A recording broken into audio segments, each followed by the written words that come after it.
ખગોળીય ઘટના કહેવાય છે અને સાથે જ કહેવાય છે કે સૂર્ય કલંક એટલે કે સૂર્યમાં ડાઘા છે તે જોવા મળ્યા છે। 11 વર્ષ બાદ ડાઘા જોવા મળ્યા હતા। તેનો પ્રભાવ શું પડે, વાતાવરણ ઉપર શું પડે તે આપણે જાણીશું હવામાન નિષ્ણાંત અંબાલાલ પટેલ પાસેથી। કાકા, જે સૂર્યમાં ડાઘા જોવા મળ્યા છે, શું એની અસર છે, તેનો પ્રભાવ છે તે રહેતો હોય છે? સૂર્યમાં ડાઘા જોવા મળ્યા છે કે સૂર્યમાંથી ફાટ ખેડવામાંથી જે જ્વાલા બહાર નીકળે છે તે છે। અને આવું લગભગ 2000ની સાલમાં પણ થયું હતું, 2006ની સાલમાં કંઈક હતું, પરંતુ આ ડાઘા જે છે એની અસર ગજબની થાય છે। આની અસર પેસિફિક મહાસાગર ઉપર થતી હોય છે અને લગભગ સ્ટોર્મ પણ બનતા હોય છે। અને આ સ્ટોર્મ છે એ ઘણીવાર ભયાનક સ્ટોર્મ બનતા હોય છે। પરંતુ આની સીધી અસર નીનો 3.4 વિસ્તારમાં એટલે પેરુ નજીકમાં અને એ વિસ્તારમાં જળવાયુ ગરમ થવાની શક્યતા રહે છે। અને આ જળવાયુ ગરમ થાય તો અલ નીનોની ધાસ્તી રહે છે। એટલે આ અલ નીનો સૂર્યમાં હમણાં કલંકો જણાયા છે તેના કારણે બનવાની શક્યતા જણાઈ રહી છે। જો તેની અસર શું થશે તો વૈજ્ઞાનિકો જ કહે છે।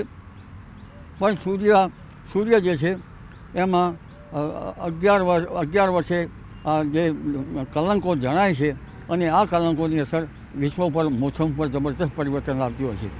માત્ર ભારતનું હવામાન નહીં પણ વૈશ્વિક હવામાનમાં પણ પડતો આવતો હોય છે અને તે કેટલીક ઘટનાઓ પણ લઈને આવતો હોય છે। જી, શું ઘટનાઓ લઈને આવે અને શું પ્રભાવ પડશે? ખાસ કરીને ગુજરાતની વાત કરીએ, કારણ કે અરબી સમુદ્રમાં પણ બનતી સિસ્ટમો ગુજરાતને અસર કરતી હોય છે, બંગાળની ખાડીમાં પણ બનતી સિસ્ટમો છે ગુજરાતને અસર કરતી હોય છે।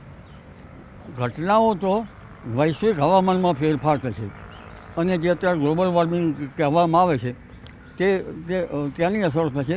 અને ગરમીના કારણે લગભગ જે માધાતાઓના મન ઉપર અસર થતી હોય છે, ચંદ્ર અને સૂર્યની અસરો થતી હોય છે, ગ્રહોની અસરો થતી હોય છે। એટલે લગભગ કેટલાક માધાતાઓને હાલમાં જે ચાલી રહ્યું છે તેમાં યુદ્ધની ઘેલછા વધવાની શક્યતા રહે છે। અને આ અસરો જે છે એ માત્ર સૂર્યકલંકો નહીં અન્ય ગ્રહોના કારણે પણ રહેશે। એટલે વિશ્વ શાંતિ માટે પ્રયાસો કરવા પડશે। પરંતુ આ અલ નીનો પ્રભાવ વૈશ્વિક મોસમ પર પડવા છતાં ભારતના મોસમ પર પડવાની શક્યતા અત્યારે કહી શકાય નહીં। કારણ કે ભારતમાં જો ઇન્ડિયન ઓશન ડાયપોલ સાનુકૂળ રહે તો ભલે અલ નીનો હોય તોય ચોમાસું સારું થવાની શક્યતા રહેતી હોય છે। અન્ય બીજા કારણો જોઈએ તો આ વખતે 75 વરસાદ પણ સારો થવાની શક્યતા રહેશે। પણ અલ નીનોની અસરના કારણે ખંડવૃષ્ટિ કોઈ ભાગમાં થવાની શક્યતા રહેશે।